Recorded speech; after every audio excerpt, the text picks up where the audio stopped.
podcast right here with the one and only Shawn Porter. Man, how's the podcast is doing great, bro. I just want to say congratulations first off. Thank you.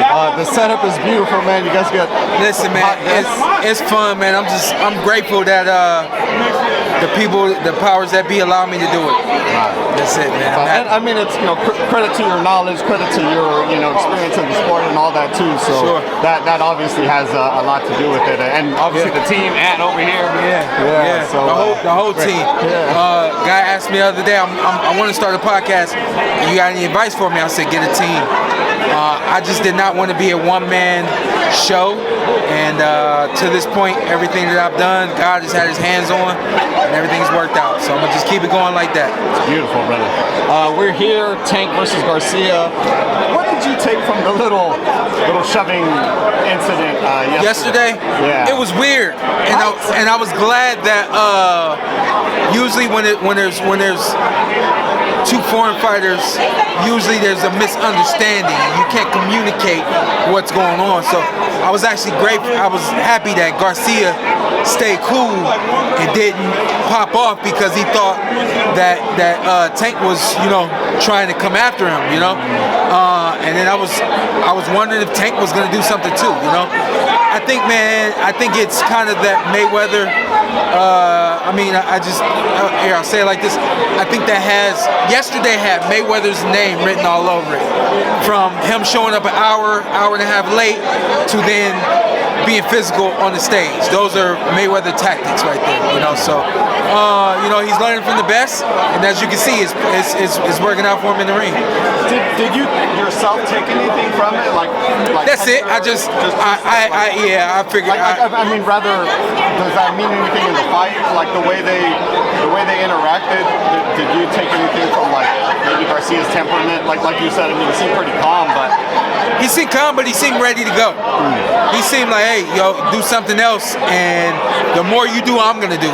So he looked ready, and he looks ready. I thought seeing him this week, I was impressed. He looks like he's not going crazy with everything that's going on, and those are the first steps to victory.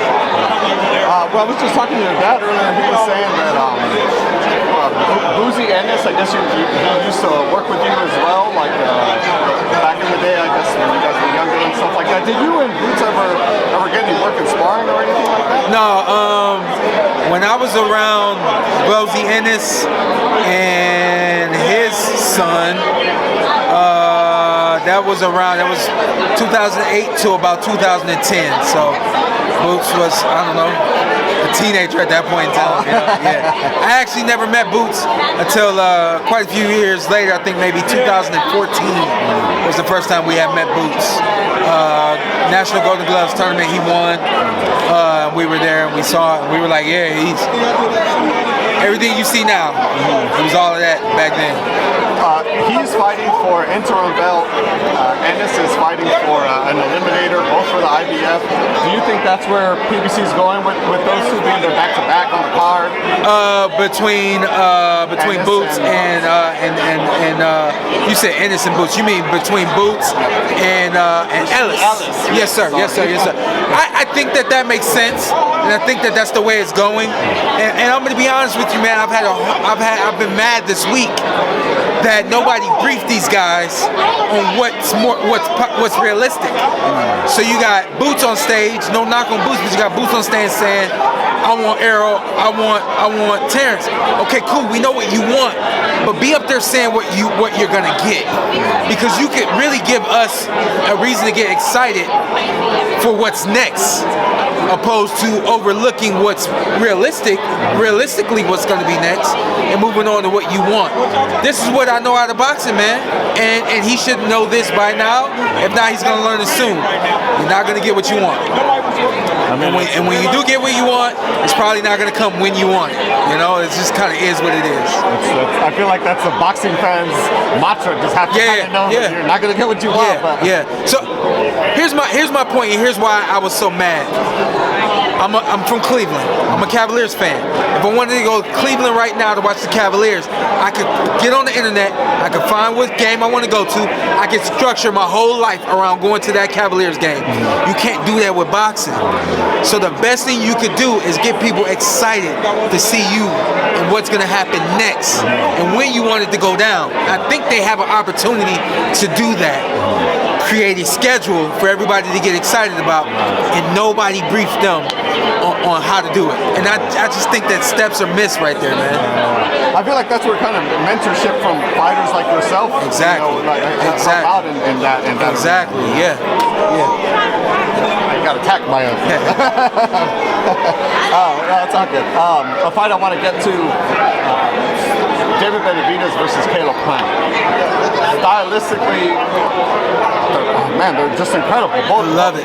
Yeah, both sides. Stylistically, how does it look in the ring, do you think? What fight? We haven't really had any fights like this in a while where stylistically it's a match made in heaven for a boxing fan. And I think that's what we have here, you know? It's a round by round fight. Caleb proved in his last fight that he's got some serious power, and you can't take Caleb lightly. Of course, we know everything that Benavidez is about. Probably one of the most consistent boxers of this generation. So, I mean, it's a great fight. Is it like a fight of setting traps and whoever fights for the falls for the trap? Or I honestly think that eventually David Benavidez is going to have to catch up to Caleb. A lot like Canelo, different package of course, but I think it's going to be Caleb, of course, outboxing Benavidez, and we know Benavidez has fast hands, but I don't think he's as fast as Caleb Plant. And Caleb knows how to use that range and that distance. Let's not get it twisted. Caleb has to be in great conditioning, but he's got Coach Wade. You know what I mean? So I mean, it's just overall, it's a great fight, man. It's a match made in heaven. That's one that we can't wait for, man. Is that March? That's what they're saying. Yeah. March, April. Vegas, I hope. Hopefully. Yeah. I mean, those are the rumors I'm hearing. The same as you. Talk about Terence Crawford's last fight against Evaneson. How did you think he looked? Got the sensational knockout. Sensational knockout, man, and he had fun right after that. You know, again, we're talking about another fighter who's just been consistently great. You know, so it's just only a matter of time before, again, you don't get what you want in this sport. You know, are we not getting what we want? Hopefully, hopefully that fight happens. Hopefully that fight happens. I know absolutely nothing.